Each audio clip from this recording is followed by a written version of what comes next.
Vote কখন দিতে পারেন? দেশে যখন গণতন্ত্র থাকে, তাই না? দেশে যখন গণতান্ত্রিক প্রক্রিয়া চালু থাকে তাই তো ভোট দিতে পারেন। হাসিনার সময় ভোট দিতে পারছেন? কারণ গণতন্ত্র ছিল না তো। বিএনপিকে ভোট দেওয়ার প্রথম কারণ হচ্ছে বাংলাদেশে প্রথম বহুদলীয় গণতন্ত্র বিএনপি করেছে শহীদ প্রেসিডেন্ট জিয়াউর রহমান। এই জন্য বিএনপিকে ভোট দিতে।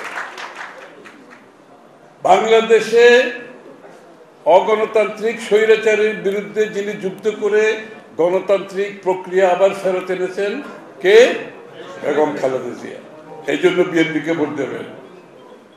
দীর্ঘ 7 বছর জেলে থেকেও গণতন্ত্রের বেলায় কোনো কম্প্রোমাইজ করেন নাই। জেলে থেকেছে, কম্প্রোমাইজ করেন না। এই জন্য বিএনপিকে ভোট দেবেন। বিএনপিকে কেন ভোট দেবেন? তারেক রহমান তার সবকিছু হারিয়ে বিদেশে থেকে গণতন্ত্রের জন্য দীর্ঘ 15-16 বছর বিদেশে থেকে এই দেশকে নেতৃত্ব দিয়ে স্বৈরাচারকে বিতাড়িত করেছেন গণতন্ত্রের জন্য। সুতরাং বাংলাদেশের গণতন্ত্রের ইতিহাস হচ্ছে বিএনপি। বিএনপি এবং গণতন্ত্র একে অপরের পরিপূরক। এই জন্য বিএনপিকে ভোট দেবেন। বিএনপিকে কেন ভোট দেবেন? বিএনপি বাংলাদেশে প্রথম শুধু গণতন্ত্র চালু করেনি, প্রথম অর্থনৈতিক মুক্তির যে পথ বিএনপি সেটা খুলে দিয়েছে।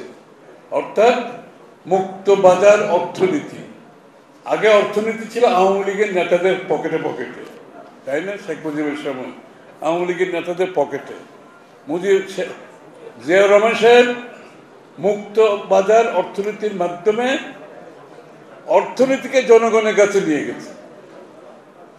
অর্থাৎ মুক্ত বাজার হচ্ছে প্রত্যেকের জন্য লেভেল প্লেইং ফিল্ড, সবাই অংশগ্রহণ করতে পারবে। এই যে আমি অর্থনৈতিক গণতন্ত্রের যে বক্তব্য রাখলাম, এটা কিন্তু কনসেপ্ট হচ্ছে জিয়াউর রহমান সাহেবের।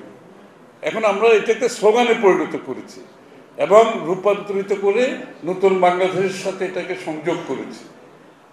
কিন্তু এই যে অর্থনৈতিক মুক্তির পথ, বাংলাদেশ যে অর্থনৈতিকভাবে এখানে আসছে ওই পথ থেকে আসছে কিন্তু।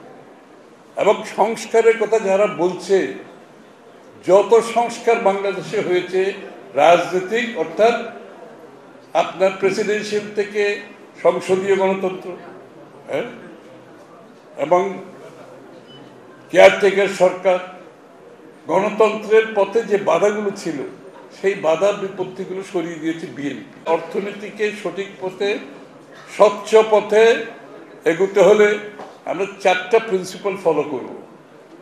একটা হচ্ছে যত বিনিয়োগ হবে সরকারি বিনিয়োগ, মেগা প্রজেক্টের নামে 100 কোটি টাকার প্রজেক্টকে 200 কোটি টাকা করে 100 কোটি টাকা পকেটে 100 কোটি টাকা করেছে, আর ওইটার মধ্যে কত খরচ হয়েছে আমরা কেউ জানি না। তারপরে আপনার ব্যাংকিং সেক্টর লুটপাট করে শেষ হয়ে গেছে সবকিছু, শেয়ার বাজার লুটপাট করে শেষ হয়ে গেছে, এবং বিনিয়োগের নামে এখান থেকে টাকা লন্ডারি করে বাইরে নিয়ে গেছে। সুতরাং আমাদের ইসরাফিল একটু বলেছে যে টাকা প্রিন্ট করে, টাকা ছাপিয়ে উন্নয়ন আমরা করতে পারবো না।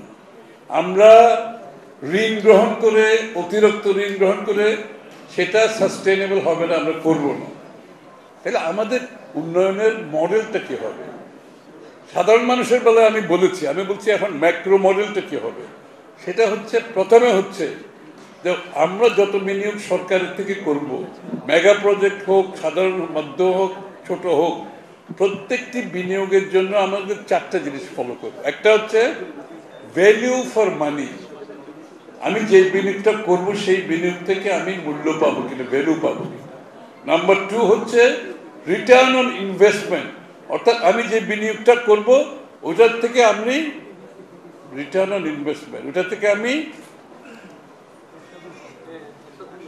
সঠিক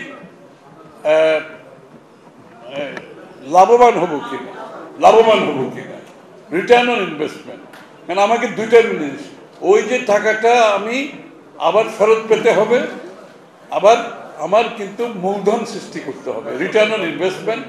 নাম্বার 3 হচ্ছে এটা কর্মসংস্থান সৃষ্টি করবে কিনা। নাম্বার 3 এটা কর্মসংস্থান সৃষ্টি করবে কিনা।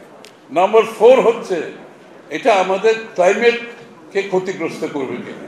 আমরা 18 কোটি মানুষ ছোট দেশে থাকি, যদি আমাদের যদি ইকোসিস্টেম যদি ক্ষতিগ্রস্ত হয়, আমাদের আমাদের কি বলে পরিবেশ যদি নষ্ট হয়ে যায়, 18 কোটি মানুষের জীবনের জন্য এটা বড় ভীতিকর, ভয়ঙ্কর একটা ব্যাপার। এই জন্য 4th পয়েন্ট হচ্ছে ক্লাইমেটিক যে ইস্যুটা আছে সেটাকে আমরা নিশ্চিত করব, যাতে করে এটা আমাদের জীব বৈচিত্র্য এটা নষ্ট করে না দেয়।